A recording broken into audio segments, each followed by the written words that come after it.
you prefer me to call you Mr. Ellis or David? Call me David. David, are you sure? Mhm.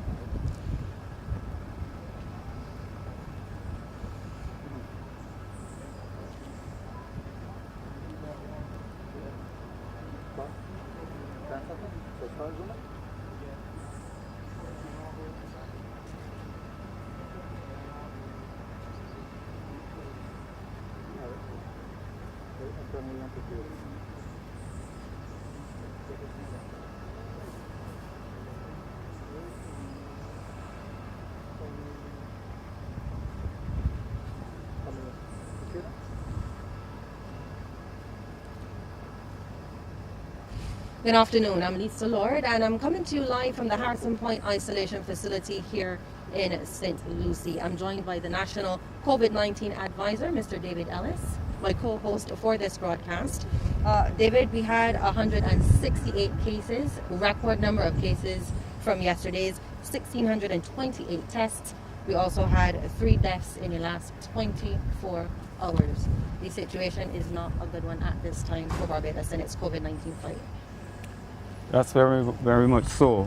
The last time I was in this area, officially, in the sense that I came on business, goes back to 2005 when Glendale prisons burned down.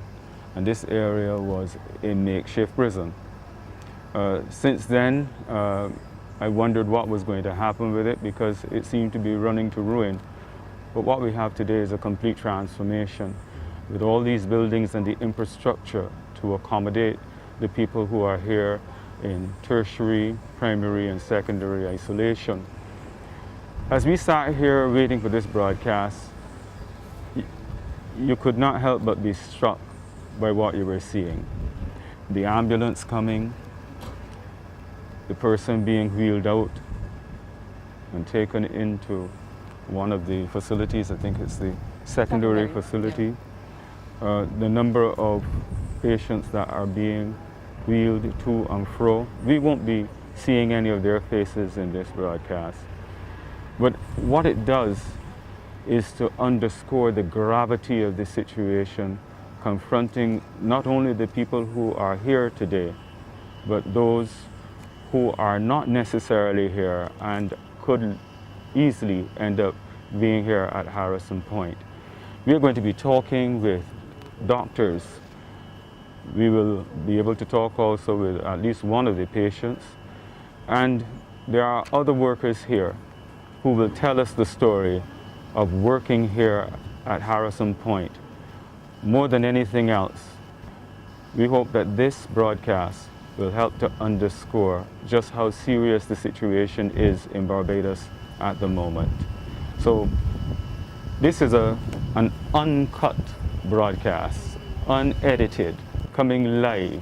Let's tell you, we have one camera.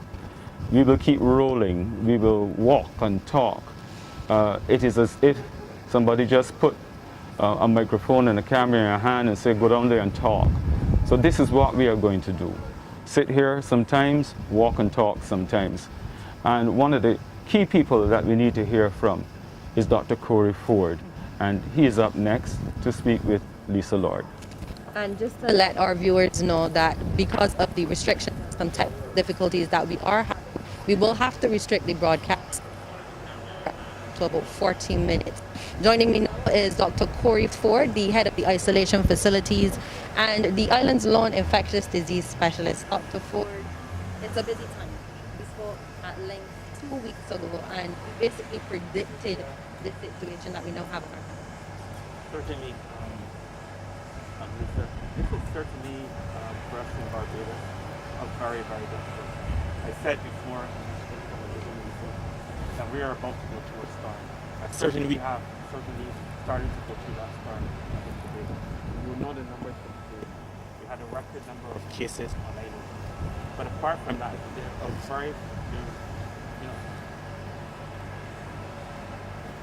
we are a very serious stage in this country.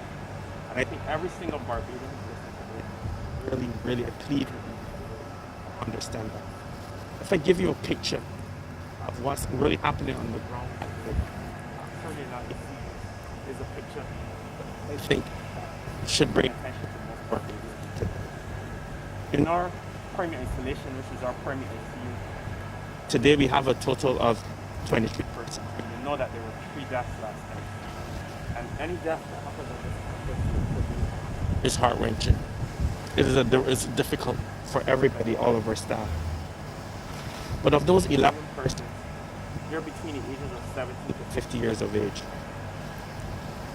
3 of them are the age less than 30. 5 of them are in the age of 30s, including some which are intubated. Almost every single person in this facility, barring 3 individuals out of that 23, are in ventilator support. This is very troubling. And the age groups for me is worrisome. I'm a young man, and having to come to see this every day and understanding people in the young people and not really understanding what's going on. And I just want to make it real. Honestly, at this stage, I don't know what else to do but to make it real. A few days ago, at one of the schools, a young man who I wish would come forward after. He was all up and he said that I'm fine, I'm asymptomatic, I have no challenges, nothing is wrong with me, I don't want to be here, I'm leaving. He took his bag, Lisa, and he left to go treat his day. That night, the young man went upstairs or whatnot and heard screams from people in that facility. He collapsed. He had something like further to the facility. That's message number 1. Message number 1 is this today to all Barbadians. You feel well until you don't. There's always that I'm asymptomatic. But you can be asymptomatic and develop symptoms at any time. And when you develop those symptoms, what's going to happen? The average Barbadian and young person there, I ask you, begging you, cannot stay Russian. This is facts. Cannot stay Russian. That's number 2. I think where we're seeing, and this is really the picture of Delta, not for Barbados, Lisa, for the whole globe, right? From India to all across the Caribbean. This is the real picture on the ground. More and more young people presented to our insecure unit. But the worrisome part for me, which I can't wrap my head around, is that people are not coming forward earlier. I'm telling you as I look straight at the camera today, because I don't know what else to tell you. I told you we're about to go through a storm, and I'm pleading, especially the young people out there, if you feel unwell, please go and get tested.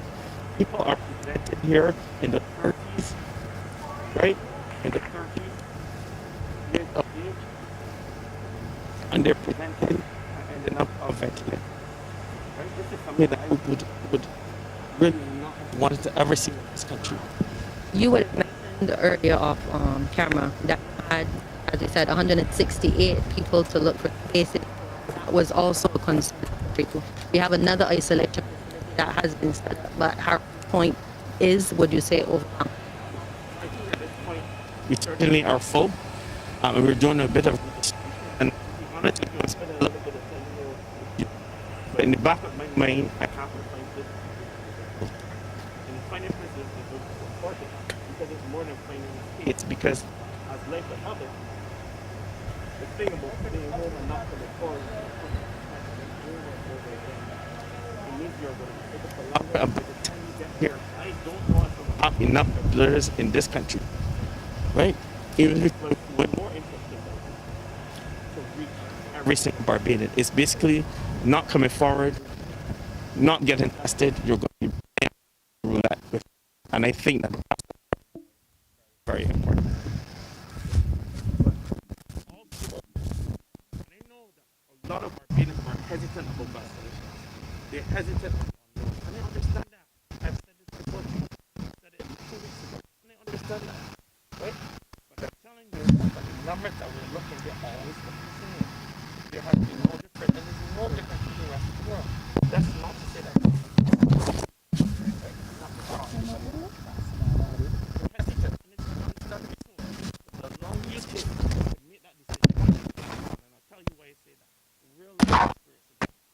If you know, you see the people who died recently.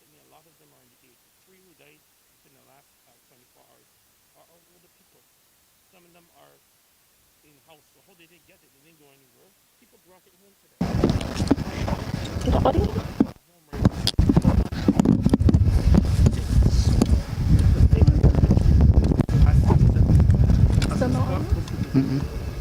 about this particular You want to try the CDC how mic? many people come Okay. into the home for a brain thing for our help? That's Back, you know, give me back. I don't know what else to say. But they're kids at this point. They're adults who cannot really support themselves. To me, that's a little tough. But you can't go in there. You can't go in this. I go well, I just want to say that we're having some technical difficulties right now with the sound, and we're getting some feedback from the public that they're not hearing well, so we're trying to rectify that particular problem. And as soon as we do so, I think we will be able to continue and it may be necessary to just recap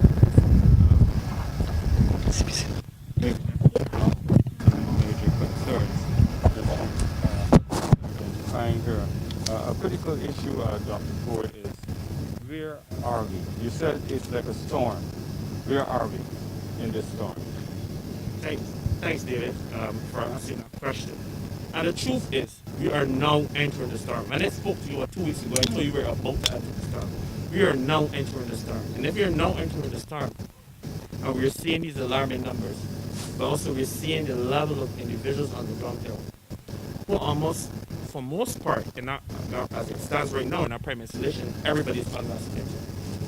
That speaks a picture. I don't think I need to say it. It looks like the rest of the world.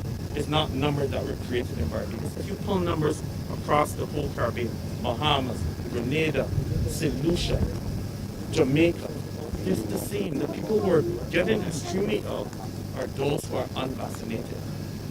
And I encourage all the young people out there to go and get vaccinated. I'm sure the experience, if I had to take, I wish I had the opportunity, I said it before, and it's going to happen.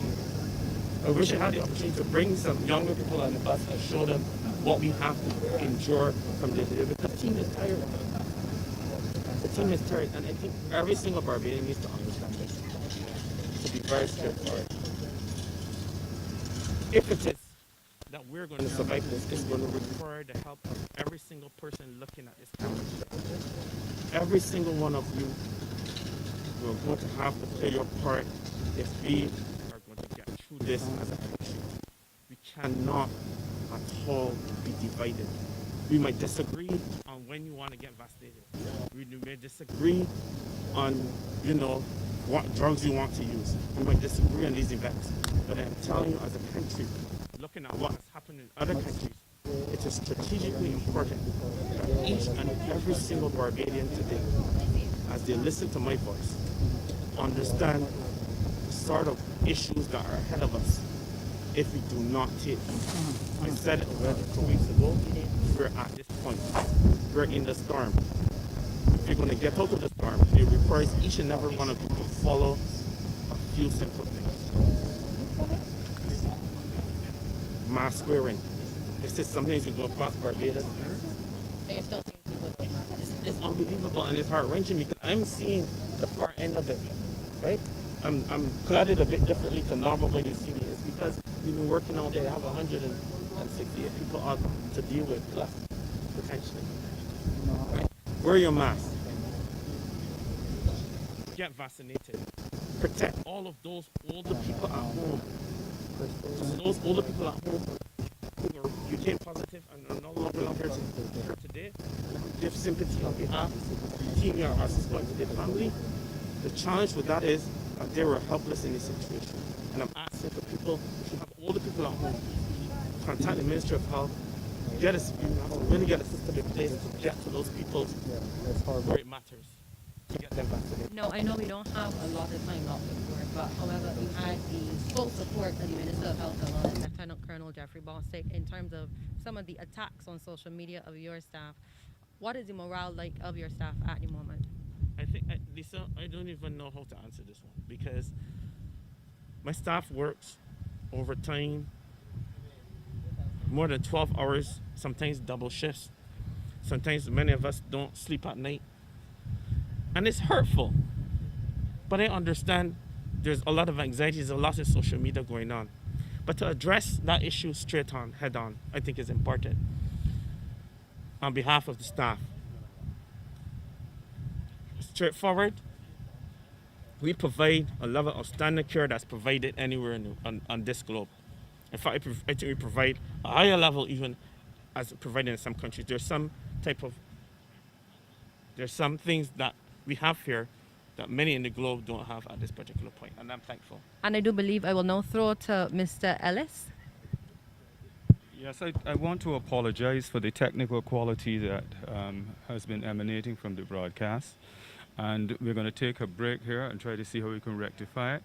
But we have to make every effort to see if we can get this information to you in a way that is clear and that you can easily understand. So do accept our apologies. We'll be back.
Yes, good afternoon. And I hope that we are back on air and able to continue this particular broadcast. Dr. Ford, I'm going to need you with me. Let me see if this microphone is the one that we can work with now.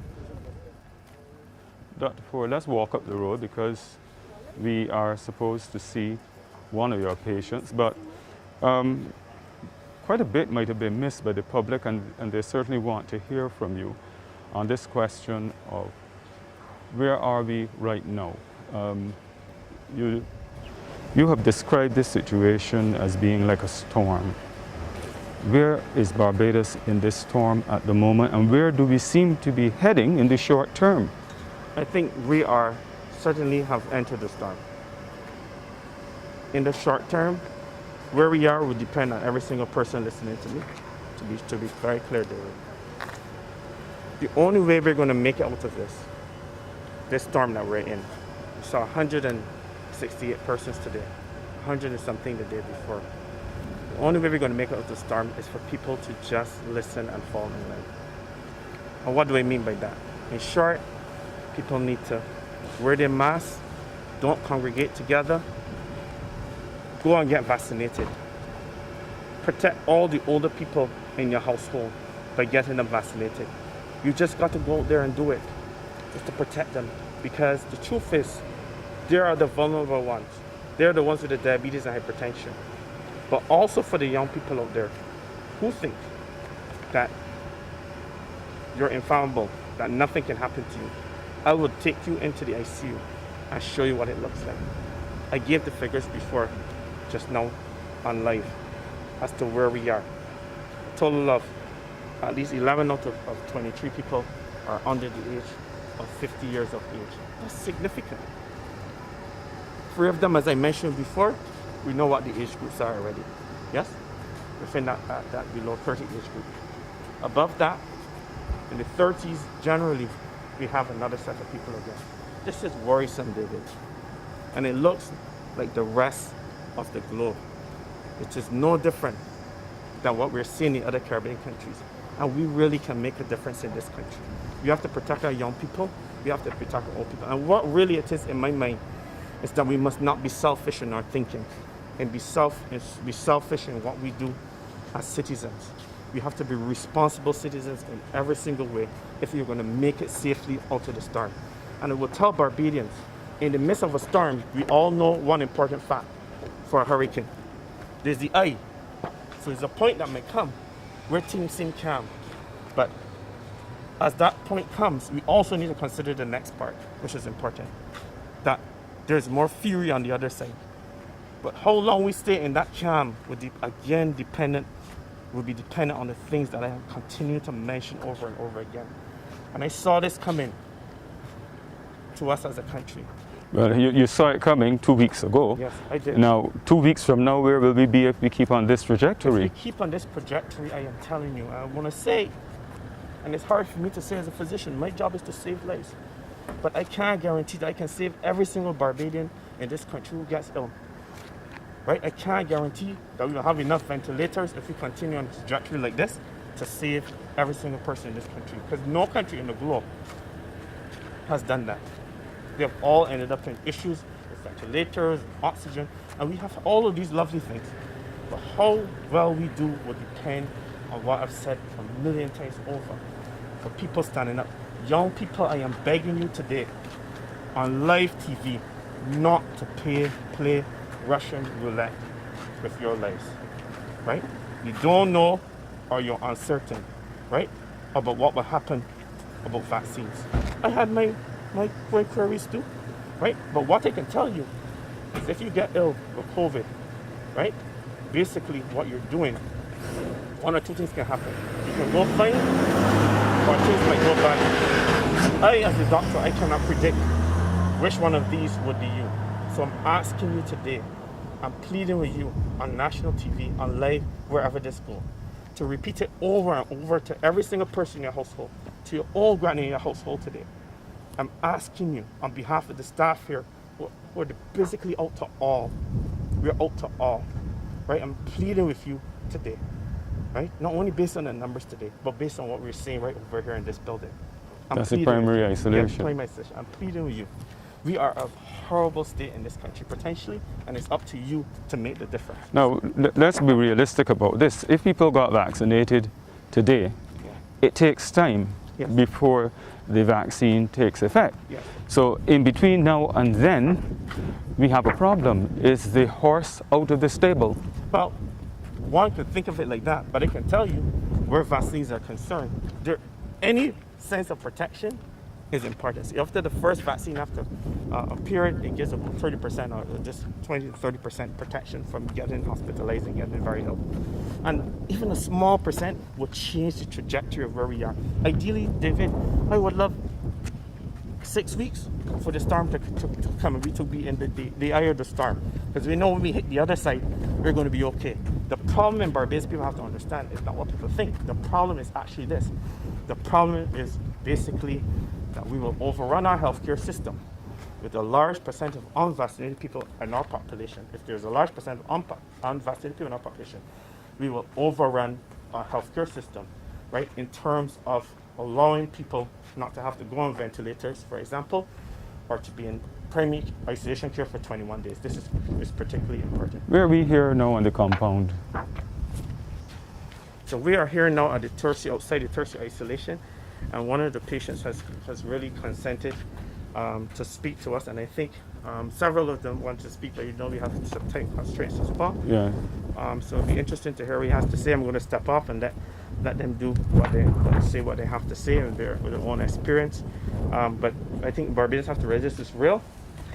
We can't pretend that we are not where we are at this point. Right. I'm not being alarmist here. I'm just telling you reality. Just as I told you 2 weeks ago on national TV that this was a serious event. I'm telling you today that we've entered the storm, and it's up to you to hunker down and do all the things that you're supposed to do to get us through this, to the eye of the storm.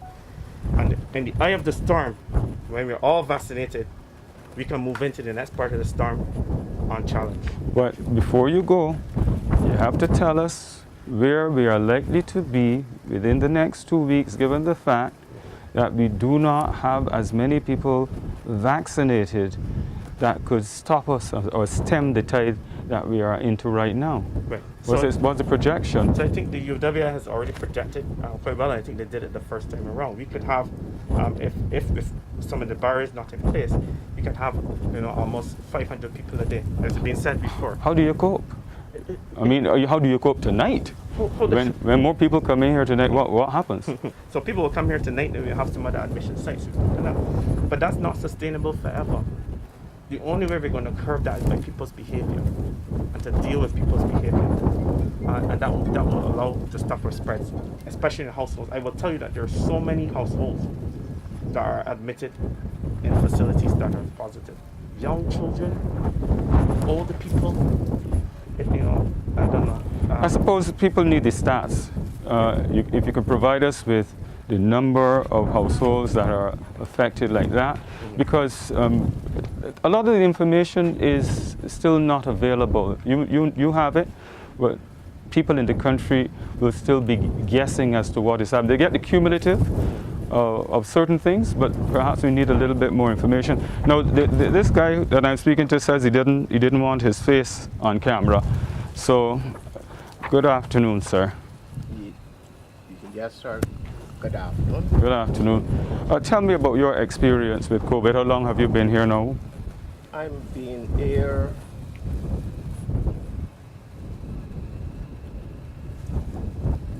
is today is actually 4 weeks. How has the disease affected you? It affected me tremendous because I didn't expect to get COVID. Why not? Well, I normally don't go anywhere and I work alone at various places. So when ministry called me the Sunday and told me that I have to report to the Hilton, I asked them why. They told me my cousin haven't told me that he tested positive. I said no. And so ministry told me that I had to report 8:30 the night at Hilton, and I was there for 2 days, where the Monday I was being tested, and the Tuesday evening the tests come back positive, and the Wednesday morning the ministry vehicle of health vehicle come and transport me to Arson Point. How sick have you been? Because as we speak, you have oxygen, an At oxygen the time tank. from the Hilton, I did not add any oxygen, but as soon as I come up here, they do tests with me and put me right away from this section here straight over into ICU, where I was immediately on oxygen. And how sick have you been? I was being real sick, where from the oxygen I went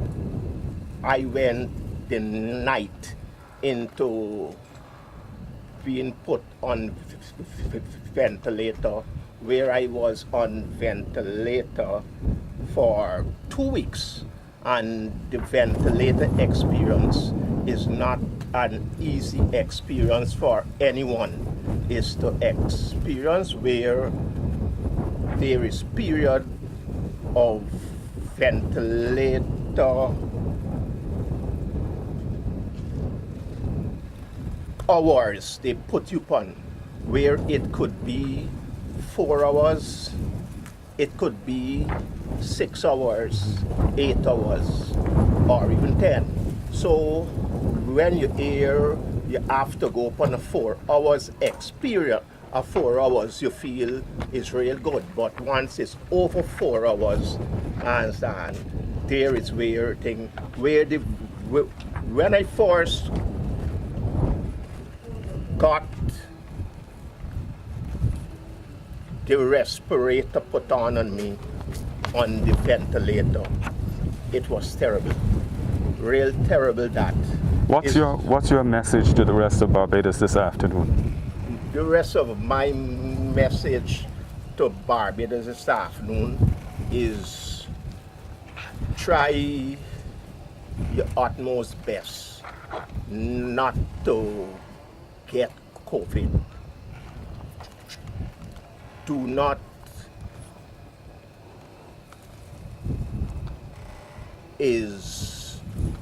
go places is where you aren't supposed to go. But sometimes it could come right inside your house. Did it change your speech? Huh? Did COVID change your speech? The way that you talk? Yeah. It changed the way that you talk? If I think. Did it change the way that you talk? Yes, it changed the way I talked, because how I see it is something can happen to anybody at any time. Well, I want to thank you very much for talking with us, and I wish you the very best. Yeah, I think I do have a good night. Thank you very much. Well, we're going to walk back to where we came from, and we have Felicia Gill, clinical psychologist. Good afternoon, Ms. Gill. Hi, good afternoon. Tell me a bit about yourself and your work in psychology over the years. I have been working here at the Harrison's Point Isolation Facility for 9 months. I'm also responsible for the external facilities as well. And as a clinical psychologist, I have been practicing for 5 years now. Share with us the experience of working here with COVID ever present in your mind. Working here at the facility, it has been an experience, I would say. I'm responsible for the patients and staff.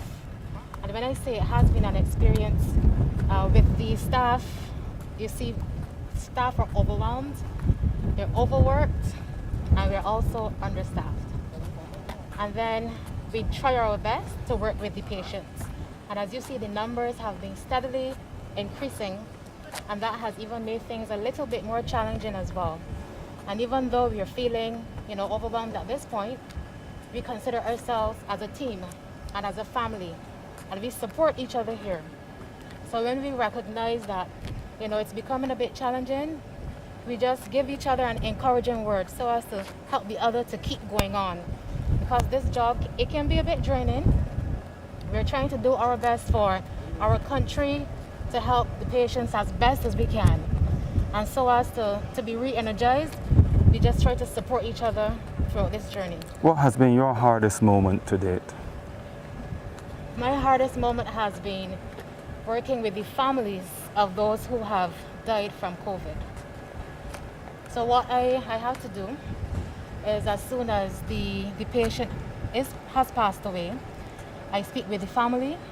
I sometimes relay to them what has happened, and then I'm there then to help them to cope with the situation. And also to even some of the patients who might have passed away, I would have been speaking with them before that point in time. And what I would say to my experience, working with patients in the primary isolation facility, or what we know as the ICU, that has also been challenging as well. Because whenever I go into the ICU and I see the patients, those who are on oxygen, those who may be on the CPAP machine, and then I have to go and, try to help these patients as best as I can. Because this is very difficult, especially for patients who, things might have been okay, but then having their condition deteriorated to a point where they know how to use oxygen. And I really try to encourage the patients. I really try to help them to see their strengths. And I use various mechanisms just to help the patients to cope while they're in primary isolation. What are you going to tell the younger people in Barbados today? These people between the ages of 12 and 21. what I would say to you, and I'm going to say this based on my experience working with the teenagers and the younger children here at the facility, I would say protect yourselves. You know what's happening in this country.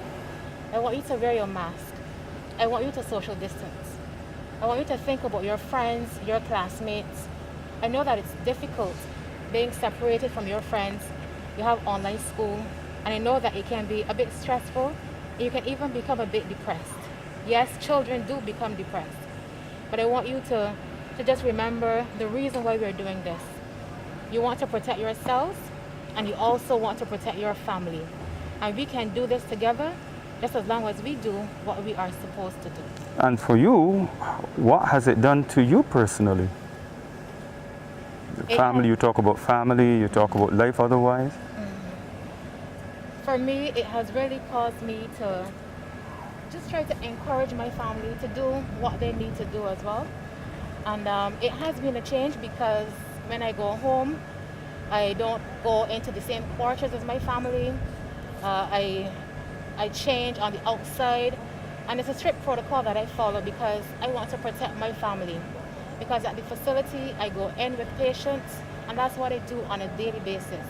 And because I know that I'm exposing myself, I want to protect my family. And also to help with that, that's why I got vaccinated. And I also encourage my family to be vaccinated as well, so that we can help each other through this time. Thank you, clinical psychologist Felicia Gill. Thank you very much. And let me cross over now. We go back to Lisa Lord, and she has one of the doctors who has been really on the front line of this fight against COVID in Barbados. That's right. If I could just borrow your mic, as I said, it is a moving broadcast, and we have Dr. Amory Hassel. She's a pulmonary and intensive care specialist, and she's actually in charge of the intensive care unit at the Queen Elizabeth Hospital. Dr. Hassel, how does Harrison County differ from what you see on a day-to-day basis in the ICU at QEH? And that, oh my God, that's not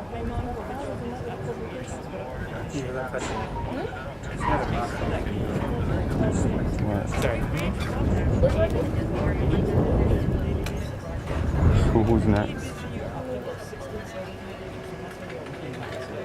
Who's next?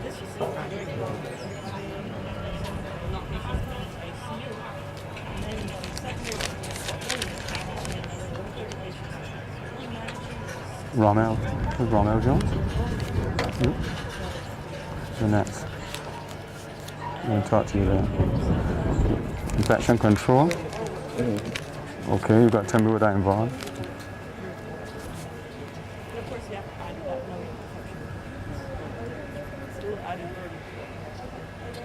If you could just move over here. I'm not sure the average Barbadian knows what a ventilator looks like. We hear about them all the time. This is a ventilator, but before we go into the demonstration, I want you to explain to me how COVID impacts the lungs specifically. So COVID is an infection which gets in the lungs, causes inflammation. That inflammation then can lead to the lungs being collected with like fluid or pus-like stuff, so oxygen can't get in. Normally our lungs have two functions: get air in and out, and then extract the oxygen of the air you breathe in and put it into your bloodstream.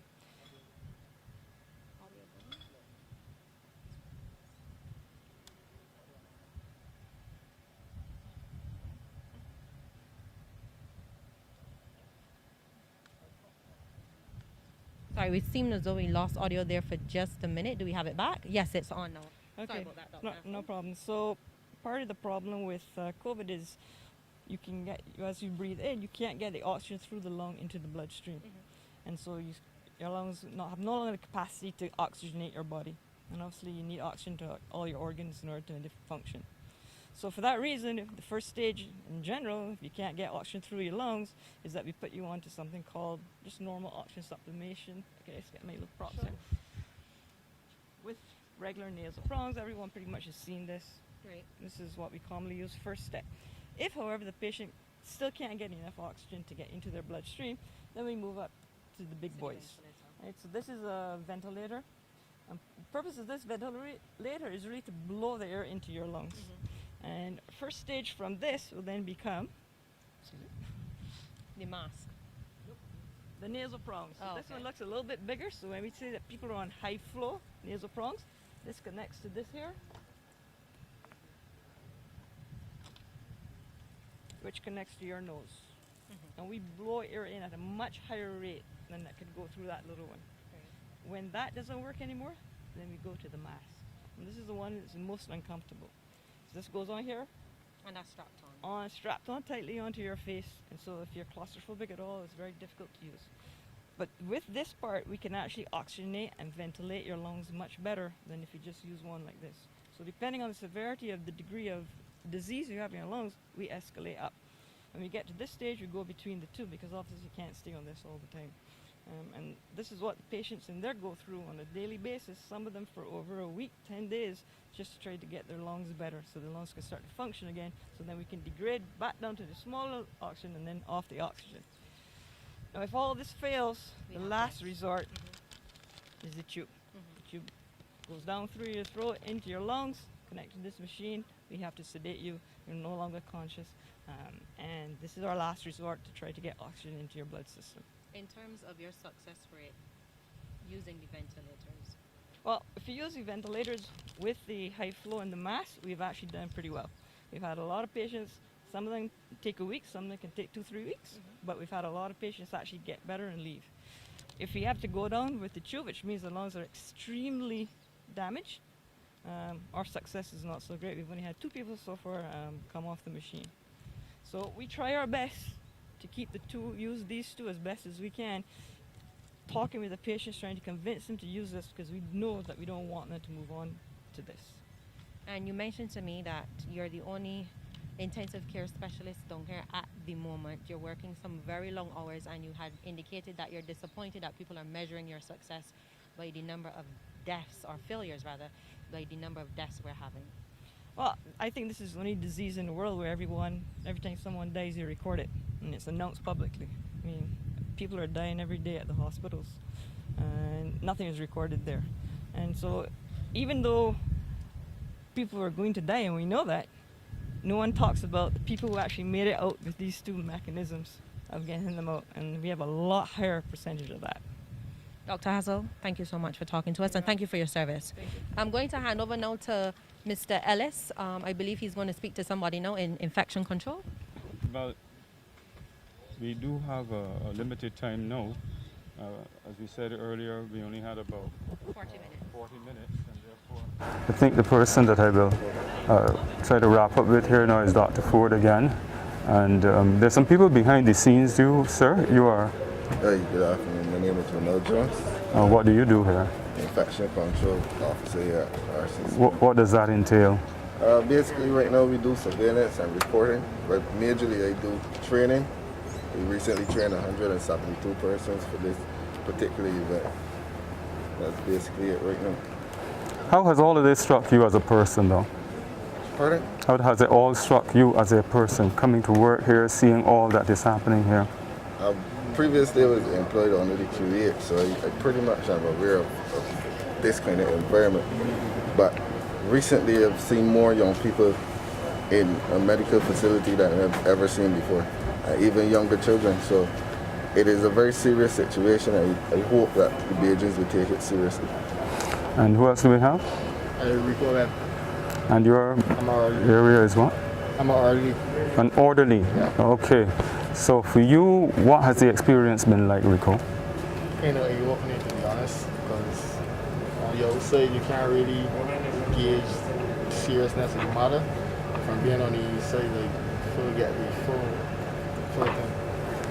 Well, thank you very much for taking time out and speaking with us. Because of the limited time that we have had, we will have to wrap up this particular broadcast. But more than anything else, we hope that the message has been conveyed that Barbados is at a point right now, a tipping point as it relates to COVID. And we have heard from Dr. Corey Ford, and we've heard from some of the others here that we are essentially in the eye of a storm, and it requires each and every one of us in the country to take this matter far more seriously. Dr. Ford, your closing comment? My closing comments today to all Barbadians is to take heed of what's ahead. Wear your mask. all young people, all older people. Protect your old granny who's in the house. I want my team to come guys. This is important. Come, because I think you have to understand, you have to understand that this is a hard bunch of very young people who step forward in this country to try to protect us in a very difficult time. And I think that the country needs to understand where we are at, the sort of work that every single person here is doing, and you will get to see inside the ICU, unfortunately because of the logistics, but we will do that today. I promise you that, right? But this is the hard-working team. The operational manager, Ms. Calero, and all of these guys who have stepped forward for this country in a time which I believe is a desperation time, in the middle of a storm. And I hope that we get closer to the calm, but that calm is going to be that. Every single one of you that's listening today, protect that old granny in the house. Protect that 2, 3, or 5-year-old, 15-year-old who was in ICU a few days. I'm asking you to step forward, go and get vaccinated, and this is not a vaccination drive, right? Go and get vaccinated and protect them from being in that ICU, being in that machine as all of you saw today, being in that mask on their face, right? And they're going to get graphic later and showing you what's going on because people just are not understanding the gravity where we are. And as I finish off, and what I have to say today, David, I'm going to tell you this. That every single day I get up, I know millions of Barbadians listening today are praying for me and this team right here. But I pray for myself every day. And one of the things I pray is that people out there in Barnyard, Barbados, that God speaks to them. Whatever God you listen to today, that God speaks to you and tell you basically to get up. And don't only think about yourself, think about your neighbor, because that's who true Barbadians are. People who will get up and take care of the Barbadians. If you see someone not wearing a mask, talk to them about it, right? If you see if somebody hesitant about vaccination, you had your vaccine, right? And you walk in and you're safe, talk to that individual. If you see a young person out there who thinks that they're fine and nothing can happen to me, remind them of this video today. You circulate a lot of things out there. A lot of it don't be true. But I'm asking you today to circulate this team who's been working valiantly for a year and a half for this country. And not only ones who are here, the ones in the EOC and the Ministry of Health, the Minister of Health himself, and for all of the work that the QEH through the Board of Management Hospital, and I have to mention the Juliet Bino Sutherland, who's been a superstar, I think, for us down here at Harson's Point, and provided almost every single thing, and Dr. Abdul Mohammed. These are the true people who have stepped forward to help this country, and you have to help us to get there. The 168 cases that we have today is a challenge. We will see bigger challenges ahead. But how big those challenges are will depend on you. They're tired. Are y'all tired? How tired are you? Exhausted. And it's up to you who are listening today to make it happen. I can't do any more. We can try to save every life that we can, right? At our own life risk. And some of us, can't say who in the crowd, but some of us have even become infected with COVID. Not me, just in case you're wondering, right? But they're still here standing, fighting even after that battle. And that speaks a lot. All you young people out there who think you're infallible, I'm telling you, and I'm going to show you today, and I see you on a different switch, David, what's really going on in there, because that's the only way you're going to understand. And there are others who are not here, who are behind the scenes, who are fighting the battle, and I want to thank all of them today. But you have the choice. It's up to you. It's totally up to you right now. Thank you, Dr. Corey Ford. The final word is yours, Lisa Lauren. Despite the challenges that we would have had, the technical issues in terms of audio at the beginning of the broadcast, I'm sure that the message Dr. Ford got across. We want to thank him and the team here at the Harrison Point facility for the yeoman service that they're giving to Barbadians at this time. Thank you. And thank you for watching. Good afternoon. Thank you.